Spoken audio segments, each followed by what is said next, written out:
dalam majlis pemindangan. Kadang-kadang jurucakap tu dia jadi gagap. Ni saya nak bagi sikit panduan.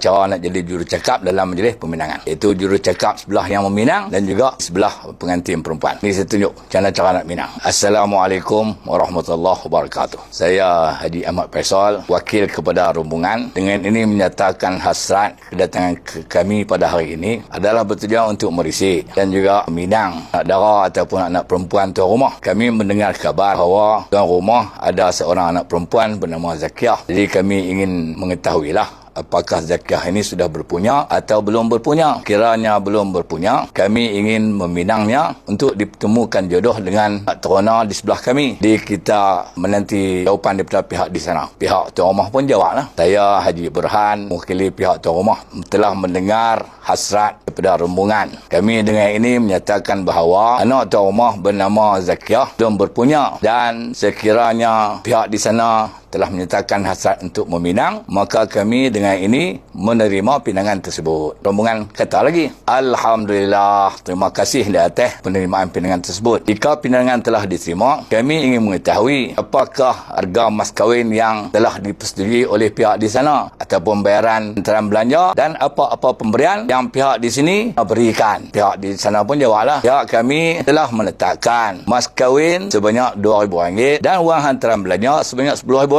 dan juga pemberian bentuk cincin emas, lain-lain pemberian terpulang kepada pihak di sana untuk memberinya. Maka pihak yang meminang jawab, Alhamdulillah, pihak kami bersetuju menerima mas kahwin dan hantaran bagaimana yang telah ditetapkan. Kemudian buatlah perisytiharan. Dengan pinangan telah diterima, saya dengan ini mengisytiharkan bahawa Ahmad Zaki dan juga Zakiah dengan ini bertunang secara resminya. Adapun urusan tarikh akad nikah, tarikh kenduri, nanti kita akan berbincang kemudian. Itulah cara meminang. Janganlah gagap-gagap. Orang tanya sebelah pihak perempuan tu, berapa hantaran belanja? Dulu cakap, kali tanya pula, berapa tu? Tak cantik cara peminangan tu. Sebab itu jurucakap kena study dulu. Dan peminangan tadi ni boleh juga dipinang secara sebut semua sudah. Betul jawab sekali ya. Kami ingin meminang di sana, dan jika diterima pinangan, sila tentukan berapakah hantaran belanja, wang mas kahwin dan apa-apa pemberian. Di sana jawab, kami terima pinangan dan mas kahwin telah letakkan RM2,000, hantaran belanja RM10,000 dan pemberiannya seutas rantai tangan dan sebentuk cincin emas. Itulah cara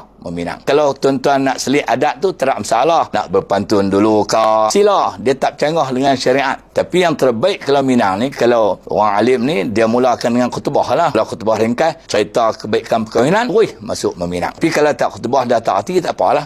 Wallahu alam.